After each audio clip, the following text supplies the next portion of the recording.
નમસ્કાર, જય શ્રી કૃષ્ણ, રાધે રાધે. મિત્રો, આજના વિડીયોની અંદર આપણે ચર્મરોગ સંબંધી કોઈ પણ પ્રકારની તકલીફ થાય અથવા તો આપણે આંતરિક કોઈ પણ પ્રકારની તકલીફ થાય તો એની અંદર એક ઔષધિ છે, ખૂબ પ્રસિદ્ધ પણ છે અને ખૂબ સારું રિઝલ્ટ આપણને આપી શકે છે. તો એ ઔષધિનો આપણે ઉપયોગ કઈ રીતના કરી શકાય, કઈ બીમારીની અંદર કરી શકાય, કેવી રીતના કરી શકાય, એના વિશે આજના વિડીયોની અંદર આપણે માહિતી મેળવશું. અને એ ઔષધિ છે મિત્રો આપણે ખૂબ સરળતાથી મળી પણ જાય છે. પણ સૌથી પહેલાં તો એ ઔષધિને આપણે ઓળખવાની આપણે રીત હોવી જોઈએ. તો એ ઔષધિની જે સુગંધ હોય ને એકદમ કડક એટલે તીવ્ર સુગંધ આવતી હોય છે મિત્રો. અને એ ખૂબ પ્રચલિત ઔષધિ પણ છે અને આપણે જંગલ વિસ્તારની અંદર, ગામડા વિસ્તારની અંદર આપણે ખૂબ સરળતાથી એ મળી પણ જાય છે. તો એના ગુણ છે મિત્રો, એક રસાયણ પણ છે, એ કડવી પણ છે, તુરી પણ છે.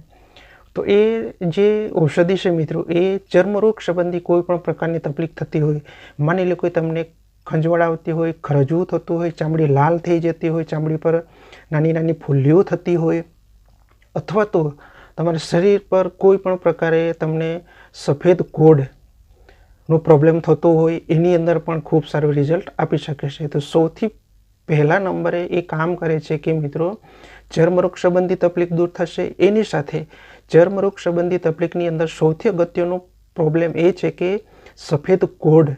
ઘણા વ્યક્તિઓને આપણે જોઈએ છે તે સફેદ કોઢને દૂર કરવાની અંદર એ એક તાકાત છે એ ઔષધિની અંદર.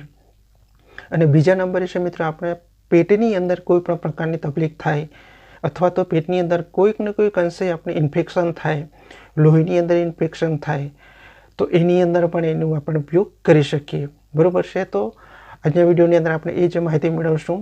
અને ચેનલ પર પહેલી વખત આવવાનું થયું હોય, તમને આયુર્વેદિક ઔષધિ વિશે માહિતી મેળવવાની ઈચ્છા હોય, તમારી જિજ્ઞાસા હોય તો આ ચેનલને જોરથી સબસ્ક્રાઈબ કરી દેજો. તો હવે સૌથી પહેલાં તો એ ઔષધિનું આપણે નામ જાણી લઈએ. તો એ ઔષધિનું નામ છે મિત્રો બાવચી. બાવચી એક વનસ્પતિ છે, બરાબર છે. તો એ આપણે ખૂબ સરળતાથી આપણને જાણીએ પણ છે, પણ એનો યોગ્યપણે આપણે ઉપયોગ કરી શકતા નથી. કેમ કે આપણને ખ્યાલ હોતો નથી કે આ ઔષધિ જે છે એ કઈ બીમારીની અંદર એનો આપણે ઉપયોગ કરી શકીએ. તો એના પાનનો રસનો પણ આપણે ઉપયોગ કરી શકીએ. એના બીજ હોય ને એના બીજ વાટી એનું તેલ બનાવી અને તેલનો પણ આપણે ઉપયોગ કરી શકીએ.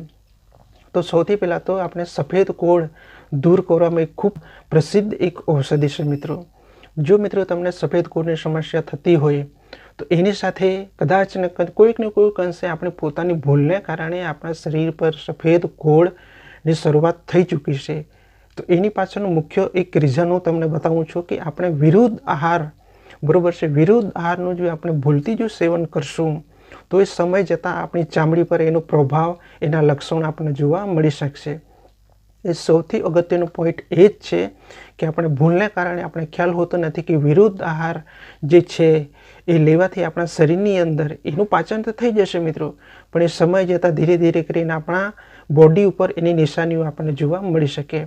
તો સફેદ કોઢ થવાનું મુખ્ય રીઝન એ જ છે કે આપણે વિરુદ્ધ આહારને કારણે આપણા શરીર પર સફેદ કોઢની સમસ્યાઓ થાય છે. હવે બીજા નંબરે છે દાદર અને ખરજવું. દાદર અને ખરજવું થવાનું મુખ્ય કારણ એ છે કે આપણા લોહીની અંદર કોઈક ને કોઈક અંશે ઇન્ફેક્શન, બગાડ, સુગર લેવલ વધી ચૂક્યું છે, એના કારણે પણ આ સમસ્યાઓ થઈ શકે છે. માની લો કે દાદર અને ખરજવું તો નોર્મલ એક પ્રોબ્લેમ છે, એને આપણે દૂર પણ કરી શકીએ, ટૂંક સમય માટે રાહત પણ મેળવી શકીએ. પણ એ બાવચી ઔષધિ છે મિત્રો દાદર અને ખરજાની અંદર પણ તમને રાહત આપી શકશે. બીજા નંબરે એ છે કે મિત્રો આપણી ચામડી પર નાની નાની ફૂલ્લીઓ થતી હોય, ખંજવાળા હોતી હોય, ચામડી એકદમ સુકાઈ જતી હોય, વૃક્ષ થઈ જતી હોય, તો એની અંદર પણ તમે એનો ઉપયોગ કરી શકો. તો હવે સૌથી અગત્યનો પોઈન્ટ એ આપણે સમજી લઈએ કે જે વ્યક્તિઓને સફેદ કોઢની સમસ્યા થતી હોય એવા વ્યક્તિ વિરુદ્ધ આહાર પ્રત્યે બિલકુલ એનું સેવન કરતા નહીં. અને એની જાણકારી પર રાખી લેજો કે વિરુદ્ધ આહાર લેવાથી આપણા શરીરની અંદર આ તકલીફ આવી શકે.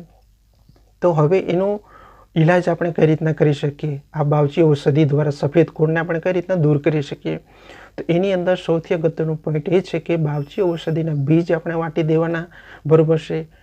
એની પેસ્ટ બનાવો અથવા તો એનું તેલ બનાવી શકો, બંનેમાંથી તો પણ તમે કોઈ પણ એક પ્રકારે ઉપયોગ કરી શકો. એની સાથે તમારે કાળા તલ હોય ને એનું તેલ નાખવાનું, એ તેલને મિક્સ કરી દો પેસ્ટની અંદર મિક્સ કરો અથવા તો તેલની અંદર જે બાવચીના બીજ છે ને એના તેલની અંદર મિક્સ કરો, કાળા તલનું તેલ એ મિક્સ કરી દો સરખા ભાગે. માની લો કે બાવચીના બીજનું 1 ચમચી તમે તેલ લીધું અથવા 1 ચમચી તમે પાવડર લીધો, એની સાથે કાળા તલનું જે તેલ છે એ 1 ચમચી, એટલે બંને સરખા ભાગે આપણે મિક્સ કરી દેવાનું. 1 કલાક સુધીને રહેવા દો અને સવારે જે જગ્યા પર તમને સફેદ કોરની સમસ્યા થતી હોય એ જગ્યા પર તમે લગાવી દો, બરાબર છે. અને ત્યારબાદ તમારે 1 થી 2 કલાક સુધી સવારે તડકામાં તમારે બેસવાનું. જો આ રીતે જો તમે નિયમિત જો આનો પ્રયોગ કરશો તો તમને 101% તમને રિઝલ્ટ તમને ચોક્કસપણે મળી શકશે.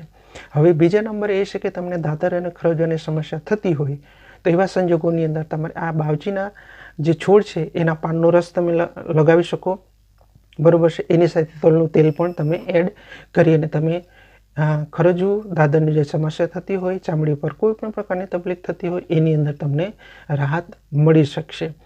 હવે બીજા નંબર એ છે કે આપણે લોહીની અંદર બગાડ થયો હોય, રક્ત વિકાર હોય, તો એની અંદર આપણે આ બાવચીનો કઈ રીતનો ઉપયોગ કરી શકીએ. તો એની અંદર સૌથી અગત્યનું એ છે કે આપણે લોહીના બગાડની અંદર લોહીનું બગાડ થાય તો આપણે ચામડી પર કોઈક ને કોઈક ઇન્ફેક્શન આવી શકે. તો એ બાવચીનું જે તેલ હોય ને એ લગાવવાથી ચામડી પર જો તમને તકલીફ થતી હોય, ફક્ત તમે તેલનો પણ ઉપયોગ કરી શકો, એ પણ તમે એક વખત જરૂર ટ્રાય કરી શકો છો. હવે બીજા નંબરે છે કે આપણા પેટની અંદર કૃમિ બનતા હોય છે. ઘણા વ્યક્તિઓને, નાના બાળકોને પણ થતા હોય છે અને ઘણા યુવાન વયે પણ આ સમસ્યાઓ ઘણા વ્યક્તિને થતી હોય છે. તો પેટની અંદર કૃમિનો નાશ પણ આ બાવચી ઔષધિ કરી શકે છે. હવે બીજા નંબર એ છે કે હવે સૌથી અગત્યનું એ છે કે એનો ગુણધર્મ આપણે થોડા ઘણા અંશે સમજી લે કે મધુર પણ છે, કડવી પણ છે અને એની અંદર રસાયણ ભરપૂર છે. તો ચોક્કસપણે આપણે આ બાવચી ઔષધિનો ઉપયોગ આપણે કરવો જરૂર છે. બીજું કે કબજિયાત મટાડનાર છે, આપણા શરીરની અંદર તાકાત, રુચિ પણ ઉત્પન્ન કરી શકે, શ્વાસની અંદર પણ આપણે રાહત આપી શકે. બીજા નંબર એ છે કે હૃદય સંબંધી કોઈ પણ પ્રકારની તકલીફ થતી હોય એ હૃદય માટે ખૂબ હિતકારી પણ આ બાવચી ઔષધિ છે મિત્રો. એટલે સૌથી અગત્યનું એ છે કે પેટની અંદર જો તમને કૃમિ થતા હોય તો તમે એનો પણ ઉપયોગ કરી શકો. બીજા નંબર એ કે ચર્મરોગ સંબંધી કોઈ પણ પ્રકારની તકલીફ થતી હોય તો ચોક્કસપણે તમે એનો પ્રયોગ કરજો, જેથી કરીને તમને ખૂબ રાહત તમને ચોક્કસપણે મળી શકશે. હવે બીજા નંબર એ છે કે આપણે બીજનું ચૂર્ણ લેવાનું, એટલે કે બાવચીના જે બીજ છે એને ચૂર્ણ લેવાનું, એની સાથે સાકર નાખી દો, થોડા ઘણા અંશે તમે સાકર નાખી દો અને એ મેળવીને ખાવાથી રક્ત બગાડની અંદર કોઈ પણ પ્રકારની તકલીફ થતી હોય એની અંદર ધીરે ધીરે કરીને તમને એની અંદર રિકવરી અને સુધારો તમને ચોક્કસપણે મળી શકશે. તો આ બાવચી ઔષધિ જે છે મિત્રો એ ખાસ કરીને એક પ્રસિદ્ધ ઔષધિ જે છે એ ચર્મરોગને દૂર કરવા માટે એક નામચીન ઔષધિ છે. તો તમે ચોક્કસપણે એનો ઉપયોગ કરજો. જો તમે સફેદ કોરની ઘણા વખતથી જો સમસ્યા થતી હોય, તમને રિકવરી ના મળતી હોય, તમે દવાનો પણ ઉપયોગ કરી ચૂક્યા હોય, પણ એની પહેલાં તમે ખાસ એટલું ધ્યાન રાખજો કે વિરુદ્ધ આહાર પ્રત્યે તમારે એક માહિતી મેળવવાની રહેશે જરૂરથી. એ વિરુદ્ધ આહાર પ્રત્યે પહેલાં માહિતી લઈ લો, ત્યારબાદ તમે ભોજન પ્રત્યે ખાસ ધ્યાન રાખો અને એની સાથે તમે આ બાવચી ઔષધિનો જો તમે ઉપયોગ કરશો, બાવચીનું તેલ, કાળા તલનું તેલ મિક્સ કરી અને સવારે તમે લગાવો, કલાક 2 કલાક તમારી ઈચ્છા અનુસાર તમે તડકામાં બેસો, એટલે તમને એ સફેદ ગુણની જે સમસ્યા થઈ રહી છે મિત્રો એની અંદર તમને ખૂબ સારું રિઝલ્ટ તમને ચોક્કસપણે મળી શકશે. તો આ માહિતી તમને કેવી લાગી? અને ઔષધિ જો તમારા વિસ્તારની અંદર હોય તો તમે ચોક્કસ એના બીજ તમે લાવીને રાખી મૂકો, સમય જતાં આપણે એનો ઉપયોગ કરી શકીએ. તો અને ખાસ કરીને મિત્રો ચેનલ પર પહેલી વખત આવવાનું થયું હોય, તમને આયુર્વેદિક ઔષધિ વિશે માહિતી મેળવવાની ઈચ્છા હોય, તમારી મનોભાવના હોય તો ચોક્કસપણે આયુર્વેદ સાથે જોડાઈ જજો. અને આવનાર સમયની અંદર આપણે આયુર્વેદ સાથે જોડાવવું જરૂરી પણ છે.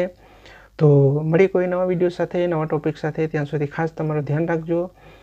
અને આ અમૂલ્ય શરીર આપણે કુદરત તરફથી મળ્યું છે તો એનું ખાસ ધ્યાન રાખવું એ આપણે પોતાની ફરજ છે મિત્રો. તો મળી કોઈ નવા વિડીયો સાથે. ત્યાં સુધી મારા તમામ દર્શક મિત્રોને લાંબુ અને મસ્ત, સુરક્ષિત અને ખુશખુશાલ આયુષ્ય મળી રહે એવી પ્રભુને પ્રાર્થના. જય શ્રી કૃષ્ણ. રાધે રાધે.